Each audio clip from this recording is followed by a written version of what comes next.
बिस्मिल्लाहिर्रहमानिर्रहीम। नाज़रीन इकराम अस्सलाम वालेकुम। आज का हमारा जो टॉपिक है वो फ़ौजदारी कवानीन के हवाले से है और हम ख़ास तौर पर जो नारकोटिक्स के केसेस हैं उनकी तफ्तीश कैसे की जाए, इन्वेस्टिगेट उनको कैसे किया जाए, इस हवाले से जो रहनुमा असूल हमें एपेक्स कोर्ट्स के फैसला जात की रोशनी में मिलते हैं। और इसके साथ साथ रिसेंट एक फ़ैसला था PLJ 2022 CRC 492, इसमें ऑनरेबल लाहौर हाई कोर्ट ने एक केस नदीम अख्तर वर्सेस सरकार में कुछ जो है वो ऐसे रहनुमा असूल बताए हैं कि जो कि जिसे हम कह सकते हैं कि मंशियात केस में तफ्तीश कैसे की जाए। अदालत आलिया ने यह कहा है कि इन तमाम असूलों की कॉपीज़ जो है वो IG पंजाब पुलिस को और नारकोटिक्स एंटी नारकोटिक्स फोर्स जो है उसके DG को भेजी जाए और तमाम अपने वो पुलिस स्टेशन में ये भेजें कि किस तरीके से उन्होंने इसकी करनी है इन्वेस्टिगेशन मंशियात केस की। नाज़रीन कराम, किसी भी पुलिस अफसर की जानब से जब कुछ छापा मारा जाता है, रेड किया जाता है कि उनको स्पाई ने, जासूस ने, मुखबर ने इतला दी है, तो जब वो गश्त के लिए थाने से निकलते हैं तो उस वक़्त उस पुलिस ऑफिसर को चाहिए कि वो जो मुतलका पुलिस थाने में, मुतलका पुलिस स्टेशन में पुलिस का जो रजिस्टर बना हुआ है जिसमें उनका आमद और ख़ारिज यानी कि रवानगी और आमद का अंदराज है वो करना चाहिए। इस हवाले से पुलिस रूल्स 1934 और दीगर रूल्स के तहत रखे गए रजिस्टर नंबर 2 में पुलिस अफसर की जो आमद और रवानगी है उसका लिखा होना लाजमी है। पता चले कि वहाँ बैठकर तो नहीं पुलिस ऑफिसर ने FIR लिख ली, वाकई वो वकूअ के वक़्त गया था या नहीं गया था। किसी भी दर्जे के तमाम अंदराज शुदा पुलिस अफसरों के पुलिस स्टेशन में या वहाँ से ड्यूटी पर आमद और रवानगी का वक्त, चाहे वो थाने में तैनात हों या किसी और जगह पोस्टेड हों, मज़कूरा रजिस्टर में उनकी ड्यूटी की नवीयत के बयान के साथ ये शामिल होना ज़रूरी है कि वो इस वक्त किस काम के लिए जा रहा है, कौन सी उसके ऊपर ड्यूटी असाइन की गई है। ये अंदराज मुतल्लिका अफसर की आमद या रवानगी से पहले किया जाएगा और इसकी तस्दीक ज़ाती तौर पर दस्तखत या मोहर के ज़रिए की जाएगी। हेड कांस्टेबल के रैंक का या इससे ऊपर का हर पुलिस अफसर ड्यूटी से वापस आने पर तफ्तीश के अलावा जिस केस की डायरी जमा कराई गई है उसके अलावा क्या करेगा, रोज़ाना की डायरी में पुलिस स्टेशन क्लर्क या इसके असिस्टेंट की तरफ से एक अंदराज होना चाहिए जिसमें वो उन जगहों की निशानदेही करेगा कि वो कहाँ कहाँ गया है और पुलिस स्टेशन से गैर हाज़िरी के दौरान उसने जो फ़राइज़ सर अंजाम दिए वो कौन कौन से थे। इस तरह के अंदराजात से मंशियात की मुबैना बरामदगी और मुल्ज़म की गिरफ़्तारी की तस्दीक होती है और मुतल्लिका रजिस्टर में इस तरह के अंदराजात की अदम मौजूदगी शक पैदा करती है जो मुल्ज़म के हक़ में जाती है। नाज़रीन कराम, जो सैंपल लिए जाते हैं, सैंपल के पार्सल बनाए जाते हैं और फिर जो बाकी बचता है सैंपल के अलावा केस प्रॉपर्टी जो होता है उसको सीलिंग वैक्स के साथ महफूज किया जाएगा जिस पर ज़िम्मेदार मुतल्लिका पुलिस अफसर की मोहर का नक्श, उनमें उसके ऊपर मोहर लगी होनी चाहिए और इन पर मुनासिब निशान और लेबल भी लगा और उसके बाद ऐसे पार्सलों को कवायद के तहत मुकर्रर करदा स्टोर रूम में महफूज तहवील में रखने के लिए भेजा जाएगा। बाद में मज़कूरा केस प्रॉपर्टी को जमा करने और हटाने से मुतल्लिक़ अंदरजात पुलिस रजिस्टर नंबर 19 में दर्ज किए जाएंगे जो कि कवायद में बताया गया है। पुलिस अहकाम के बयानात मुल्ज़मान से मंशियात बरामद करना, केस प्रॉपर्टी के पार्सल बनाना, इसे क्राइम सीन से स्टोर रूम तक ले जाना, महफूज तहवील में रखना, इसे वसूल करना और स्टोर रूम में रखना, सैंपल पार्सल को मज़ीद तरसील के लिए हवाले करना, फ्रांसिक लैब में ले जाना और इन पार्सल को फ्रांसिक लैब में जमा कराना, सेक्शन 161 CRPC के तहत इनका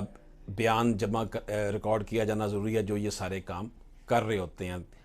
मंशियात की तरसील के। और इन्हें मुकदमे की समाअत के दौरान जो लोग इसमें होते हैं कि जिन्होंने सैंपल बनाए, इसको फ्रेंसिक लैब में ले गए, केस प्रॉपर्टी जमा कराई, उनको बतौर गवाह भी पेश किया जाए ताकि ये हकीकत साबित हो सके कि फ्रेंसिक लैब में और अदालत के सामने जो पेश की गई मंशियात हैं, नारकोटिक्स हैं, ये वही हैं जो वकूआ से मुल्ज़म से बरामद हुई थी। ये बड़ी इम्पॉर्टेंट, नाज़रीन कराम, आपकी खिदमत में ये केस लॉ से जो इम्पॉर्टेंट पॉइंट्स हैं ये आपकी खिदमत में पेश किए जा रहे हैं। नमूने के पार्सल को फोरेंसिक लैब में मुंतकिल करते वक्त कवायद में फ्राहम करदा तरीक़ाकार को पुलिस स्टेशन के रजिस्टर नंबर 21 से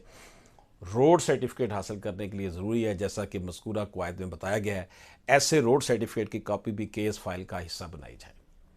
नाज़रीन इकराम, पुलिस एहलकार जो FIR के अंदराज के लिए शिकायत को थाने में मुंतकिल करता है और वह एहलकार जो सेक्शन 154 CRPC के तहत जुर्म की रिपोर्ट दर्ज करता है, मुतल्लिका रजिस्टर को अदालत के सामने बतौर एविडेंस पेश किया जाना ज़रूरी है। वो बंदा भी हो और वो रजिस्टर भी हो, ताकि ड्रग पेडलर्स के जुर्म के बारे में तमाम शकूक व शुबहात ख़त्म किए जा सकें। नाज़रीन इकराम, इस्तगासा को इस बात को यकीनी बनाना चाहिए कि इस्तगासा के किसी गवाह को जो मंशियात की महफूज कस्टडी के सिलसिले को साबित करने के लिए ज़रूरी हो, छोड़ा ना जाए। यानी प्रोसिक्यूशन ने हर उस गवाह को अदालत में पेश करना है जो कि इसकी जो ट्रांसमिशन ऑफ नारकोटिक्स है उसमें उसका किरदार है कि मंशियात पकड़ी, मंशियात के सैंपल बनाए, उन केस प्रॉपर्टी को स्टोर रूम में रखा और जो सैंपल थे उनको जनाब ट्रांसमिट किया, उसको लेकर फोरेंसिक लैब में गए। जो लोग यहाँ पर इन्वॉल्व हैं, पुलिस ऑफिशियल, इस सारे काम करने में, उनको बतौर गवाह ट्रायल कोर्ट के सामने पेश किया जाना ज़रूरी है।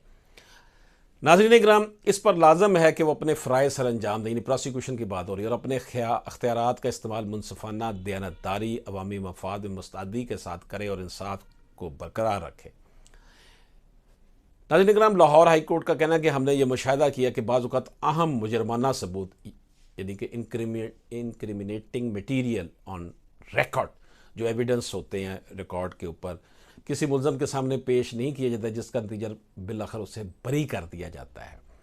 ट्रायल कोर्ट को सेक्शन 342 CRPC के तहत मुल्ज़म का बयान रिकॉर्ड करते वक्त बहुत मोहतात और चौकन्ना रहना चाहिए और इस बात को यकीनी बनाया जाए कि रिकॉर्ड पर मौजूद हर सबूत को मुल्ज़म के सामने पेश किया। यानी जो एविडेंस आए हैं, जब वो 342 की कार्रवाई हो रही हो, मुल्ज़म अपना बयान देता है और वो उसको दिखाया जाए कि ये चीज़ें तुम्हारी हैं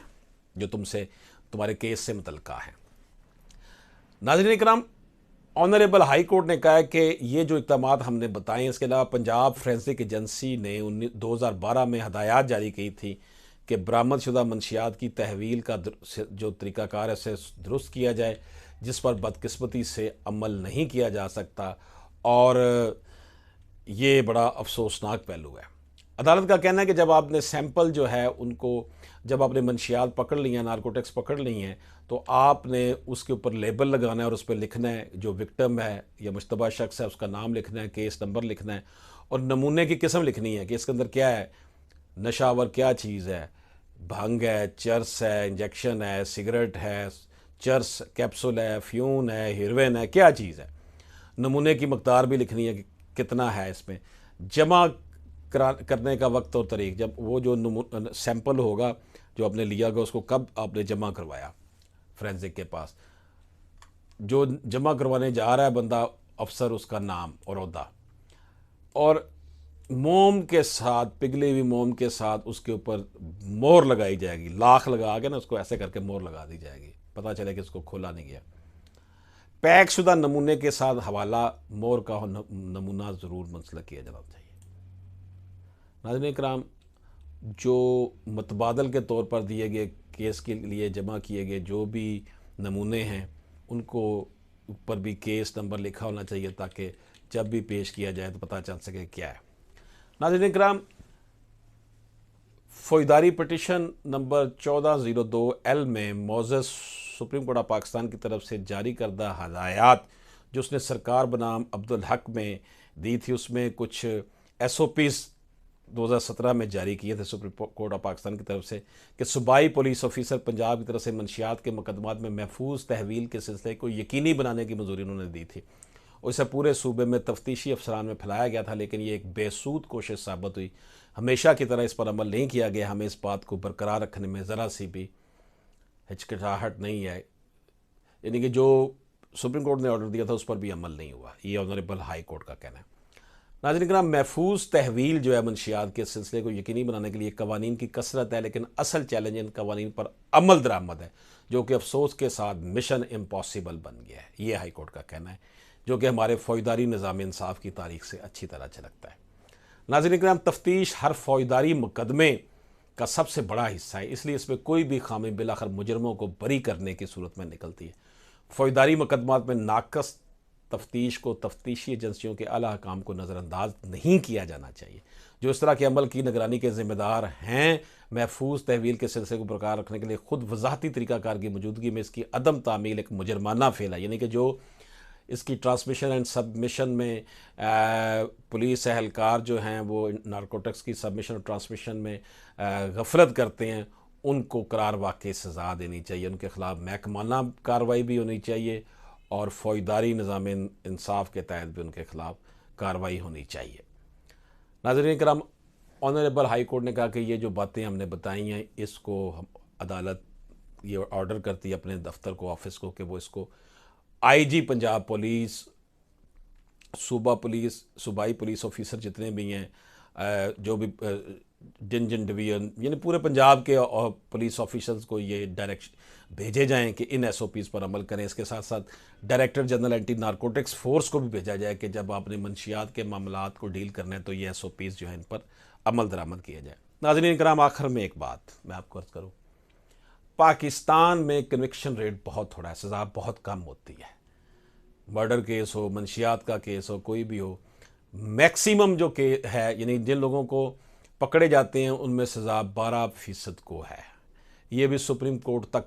जाते जाते बहुत कम हो जाती है। और आम तौर पर यहाँ पर यही देखा गया कि ट्रायल कोर्ट अपनी जान छुड़ाती है और मर्डर केसेस में, मंशियात केसेस में मुलज़म को सज़ा दे देते हैं। वो साल 2 साल सड़ता है, गलता है, अदालतों में धक्के खाता है, अब जेल में रहता है और उसके वारसान जो हैं पीछे से धक्के खाते हैं। बाद में उनकी एक्विटल हो जाती है क्योंकि प्रोसिक्यूशन निज़ाम इस तरह का है कि इसमें काफ़ी झोल नज़र आते हैं, काफ़ी गैप नज़र आते हैं। तो ये सूरत हाल जो है पाकिस्तान में, एक बहुत बड़ा मसला ये भी है, हमारा निज़ाम इंसाफ जो है इसके ऊपर उंगलियाँ उठती हैं कि यहाँ पर गरीब आदमी जो है ना पकड़ा जाता है और अमीर आदमी को कोई नहीं पकड़ता। कहा जाता है कि जेलों में एक पूरा पैरेलल एक सिस्टम होता है, वहाँ पर लोग बैठकर भी जो है ना वो जराइम कर रहे होते हैं, जेल के अंदर बैठकर भी वो मंशियात के अड्डे चला रहे होते हैं, मर्डर कर रहे होते हैं, लेकिन उनको कोई पूछने वाला नहीं है। लेकिन पाकिस्तान में एक आम आदमी, गरीब आदमी अगर बेचारे को के साथ किसी की जो है वो दुश्मनी हो गई या किसी जागीरदार, वडेरे, सियासतदान या पुलिस ऑफिशियल के साथ, तो उसके ऊपर चर्च डालकर उसको जनाब सारी ज़िंदगी के लिए जो है ना वो जेल में भेज दिया जाता है और उसके जो पीछे से लाहिकीन होते हैं, उसके बीवी बच्चे, उनकी माशी मौत भी साथ साथ वाक़या हो जाती है। तो नाज़रीन, ये हमारी कोशिश थी कि हम इस तरह इन्फॉर्मेशन आप तक पहुँचाएँ। इजाज़त दीजिए, अल्लाह हाफ़िज़।